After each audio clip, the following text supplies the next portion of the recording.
Welcome to the Canadian Beef Cattle Podcast, presented by the Beef Cattle Research Council. The most popular content from beefresearch.ca, available on the go. Before we get into this week's episode, a quick message from the BCRC. Water is one of the most important and often overlooked nutrients in your cattle operation. When cattle have consistent access to fresh, clean water, they drink more, eat more, and gain more. If you're considering upgrading your watering system, run the numbers first. The BCRC Water Systems Calculator lets you enter simple herd information for cow-calf pairs or yearling grassers and explore which system makes the most sense for your operation. You can find the Water Systems Calculator at beefresearch.ca or click the link in the show notes. This episode is titled, Silage is the Top Choice for These Three Beef Producers. Many Canadian beef producers have been harvesting and feeding silage for decades, while others are relatively new to the practice. There are upsides to silage, including the ability to harvest forage during variable weather, being able to produce more feed on fewer acres, and the potential for a more economical feed ration. There are also drawbacks to consider, including additional feeding infrastructure and equipment investment.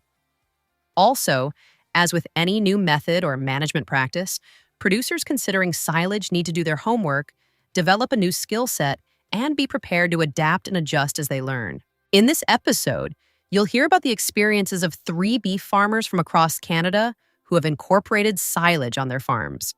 Kevin Duddridge, Pansy, Manitoba.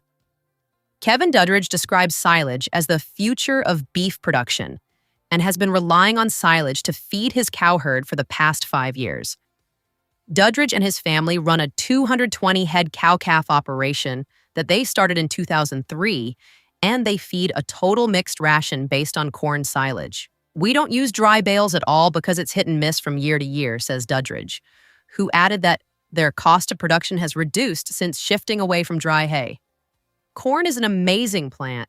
It has a root that will find water in dry years, and in years where conventional hay fails, you will still get a crop of corn, Duddridge explains. It's basically half the price per pound of dry matter for our production costs, he adds. In the region of Manitoba where Duddridge farms, there typically isn't a window of good weather to allow conventional hay to dry and cure, so he also chops and ensiles their first cut of hay. The beauty of haylage is that the earlier you can cut it, the higher the nutrient level is, and this way you can keep all your nutrients and eliminate the risk of putting up dry bales, he says. They test their feed ingredients to develop a complete ration by blending corn silage or both, cereal straw, and a protein source like canola or soybean meal. Duddridge also works with local farmers to bale corn stover residue that the farmers need removed from their fields. Stover makes excellent bedding as well, or a substitute to cereal straw, he says. He chops and adds it to his ration as needed. Duddridge hires custom silage operators, and they pack the material in a pile that's approximately 40 feet wide and 300 feet long. He covers the pile with plastic and weighs the edges down with composted manure from his corrals. The pile gets pretty tight, and it's a fantastic way to stretch the plastic down, he describes. Research suggests 65% moisture is the optimal target for proper fermentation, although Duddridge has pushed the limit and harvested crops at lower moisture levels. With corn, you usually have a lot of flexibility as to when to chop it. There's a wide window from the end of September to mid-October, Duddridge says. He adds that you don't want a product that is over 70% moisture, as that can lead to mold and toxin issues and increased spoilage. Duddridge encourages producers who are interested in being in the beef industry long-term to look at the silage model compared to the traditional dry bale method of feeding a cow herd. With silage, you can significantly reduce your feed costs, and that's your number one cost of production, he concludes. Jeff McAfee, Lower Knoxford, New Brunswick. Jeff McAfee works along with his family on a multi-generational family farm started by his father more than 50 years ago. They run a 200-head purebred Charolais operation and have been harvesting silage for about 30 seasons. McAfee says that in his region, some years you can get dry hay, but you can't always count on the weather to cooperate. Silage gives you the option to bale it faster and sooner, he says. An added bonus of silage is that it is time efficient. When you're done wrapping silage, you're done. Whereas with dry hay, you bale, and then you still have to go back and get it, he says. McAfee uses an inline wrapper to ensile his bales and says that after putting up silage for so long, they have a pretty good idea of the moisture level just by touch. Our baler has a roto chopper on it. So as it's baling, there is a spinner that's pulling the product through these knives attached in the baler, and it chops it up to be about 1 inch long, he says. The bales are covered in net wrap, and then the inline wrapper pushes bales end to end in a long, continuous row, simultaneously covering it with plastic. He finds there is less spoilage because of a reduced surface area from ensiling the bales in a row compared to individually wrapping bales. McAfee maintains it is important to use adequate plastic for wrapping. Plastic can get pricey, he says, and adds that it may be tempting to skimp to save money, but it's not worth it. Put on the extra plastic and you will have less spoilage, McAfee says. When it comes to selecting a crop, McAfee finds that clover has more nutritional value than straight Timothy hay. We usually put in a triple mix of both alsike and red clover with Timothy, he says. He prefers to feed the silage within the year it is produced, but he has kept it over and fed in the following year when necessary. The silage bales are typically fed in round bale feeders. However, as their farm continues to adapt, they recently added a feed mixer that will enable them to incorporate their silage into a total mixed ration.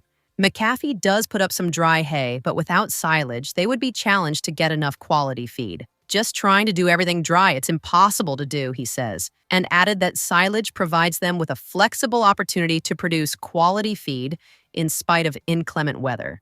Tim Olekson, Prince Albert, Saskatchewan. Tim Olekson, along with family members, operates Olekson Brothers Farm near Prince Albert, Saskatchewan. The mixed farm produces a variety of cereal crops, pulses, and canola, as well as forages and grasses for their cattle herd. Olekson has been harvesting silage for about 35 years. Silage gives you the flexibility and ability to manage your own world, he says. When their farm used to rely on dry hay, they were continually at the whims of the weather. We never knew what quality we would be feeding our animals.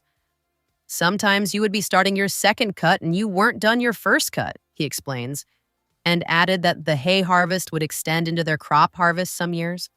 When we started with silage, we did some homework, Olekson says, and explained that he looked to producers that had experience. After digging into a 4-year-old silage pit at one farm and seeing the quality of the product, he was sold on the idea. Harvesting silage meshes well with the farm's grain operation. We can make our seeding plans a year ahead of time or more, or be able to switch things on the fly and stay flexible, Olekson says. They will ensile crops strategically to control weeds, and they also use barley, pea, or oat straw from their grain division to mix off into a ration for the cow herd. He prefers to grow barley for silage. However, they have also used oats, triticale, fall rye, or other opportunity crops depending on the season and situation. Having their own silage equipment has allowed the farm to be responsive and capture value from crops that may otherwise be ruined. With the unpredictability of an early frost or hailstorm, we can pull the trigger and take the outfit out of the shops and put it up as feed, Olekson says, adding that they will analyze the feed to learn how to fit it into their rations. From a livestock nutrition perspective, Olekson likes the adaptability of fine-tuning silage rations.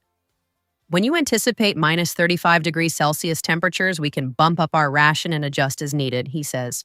From his experience, Olekson has a few tried-and-true tips for harvesting and covering. They pack their silage in an above-ground pile and cover it with plastic. Spend the money on a good quality cover, he says, adding that using a larger piece of plastic that has no seams and requires no tape will prevent problems before they start. They used to fight with tires to weigh down the tarp, but that wasn't ideal. Every place you put something on a tarp is a chance for mice to chew, Olekson explains. There was frost and wasted silage, and the fermentation was uneven. They no longer use tires and now place composted manure around the edges of the tarp, which sucks the plastic tight and creates a good seal. They also remove any trapped air from between the pile and the tarp by vacuuming it out with a shop vac. The vacuum sucks it dry, it doesn't move, fermentation improves, and it prevents vermin, Olekson says.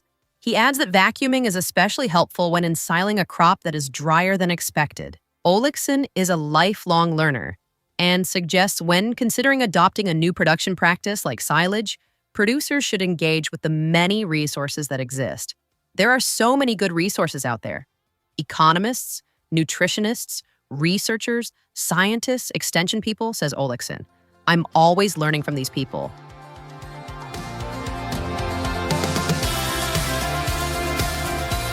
Thank you for listening to this week's episode. You can find all relevant links and information at beefresearch.ca or in the show notes.